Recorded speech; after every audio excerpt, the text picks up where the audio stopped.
تو پہلا حق قرآن مجید کا اس پر ایمان لانا ہے، اور اس کے تقاضوں سمیت ایمان لانے سے دنیا آخرت کی برکتیں نصیب ہوتی ہیں، اور قرآن مجید کے ساتھ جو باطنی تعلق ہے جب وہ مضبوط ہوتا ہے تو پھر اس کے صلے میں قرب الہی کی دولت نصیب ہوتی ہے۔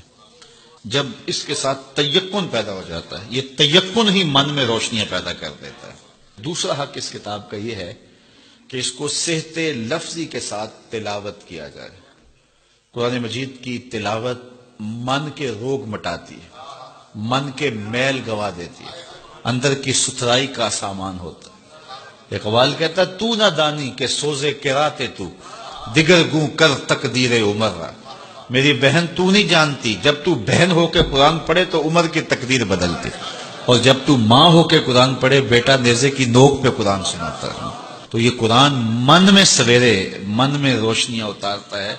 ادھر قرآن پڑھا جا رہا تھا، ادھر عمر کے دل کے میل دھل رہے تھے۔ تو تلاوت من کے روگ مٹاتی ہے، من کے میل دور کر دیتی ہے، اور تلاوت کرنے والا راحتوں کے ایک جہان میں آباد ہو جاتا ہے۔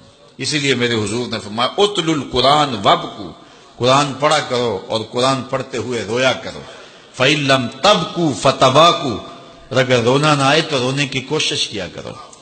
حضرت داتا صاحب سے پوچھا گیا حضرت اگر رونے کی کوشش کریں پھر بھی رونا نہ آئے، فرمایا پھر مقدر پہ رویا کرو۔ اتنے سنگ دل ہو گئے ہو تمہاری آنکھیں آنسوں کا خراج نہیں دیتی۔ تو اس قرآن کی تلاوت سے من ستھرا ہوتا ہے، من پاک ہوتا ہے۔ جب تک نہ ہو تیرے دل پہ نزول کتاب، گرا کشا ہے نہ راضی نہ کشاف۔ دل پہ جب اترے، جب یہ محسوس کرے، دیکھو حضور کی وساطت سے رب نے مخاطبہ کیا ہے۔ جب رب کہتا ہے یا ایھا الذین آمنوا، تو مخاطب کون ہوتے ہیں؟ ذرا غور تو کیجیے۔ میں ایک دن اعتکاف میں تھا، بڑی پرانی بات ہے، تو قرآن مجید کی تلاوت کر رہا تھا، تو لفظ آئے کہ نبّئ عبادی انی انا الغفور الرحیم۔ اس کا معنی یہ ہے کہ میرے بندوں کو خبر دے دو کہ میں غفور بھی ہوں رحیم بھی ہوں۔ اللہ، یہ بات تو حضور کی وساطت سے ہمیں کہی گئی نا۔ تو یقین جانے ایسا نشہ طاری ہوا، میں وہ لمحے نہیں بھول سکتا۔ تو میں بڑا ضبط کرنے کی کوشش کی لیکن مجھے ضبط نہیں ہو رہا تھا، اور پھر مجبور ہو کے میں اٹھا اور ایک ایک حجرہ اعتکاف میں گیا اور سب کو جا کے میں نے کہا یہ رب کا کلام سنو۔ رب کہتا میرے بندوں کو بتاؤ، خبر دو، میں غفور بھی ہوں رحیم بھی ہوں۔ تو یہ قرآن کی تلاوت کے مزے ہوتے ہیں۔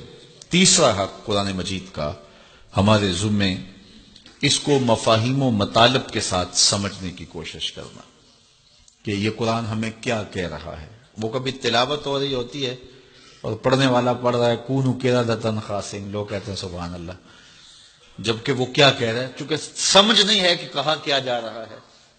تو اس کو سمجھیں کہ یہ کتاب ہمیں کیا کہہ رہی ہے اور اس کا میسج ہمارے نام کیا ہے۔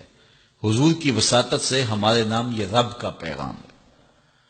آپ کے نام کوئی کسی امبیسی سے خط آئے اور وہ آپ کی زبان میں نہ ہو اور آپ اس زبان کو جانتے نہ ہوں، تو کیا اس کو چوم کے رکھ دیں گے یا اتنی دیر تک مطمئن نہیں ہوں گے جب تک اس کے مندرجات معلوم نہیں کر لیں گے؟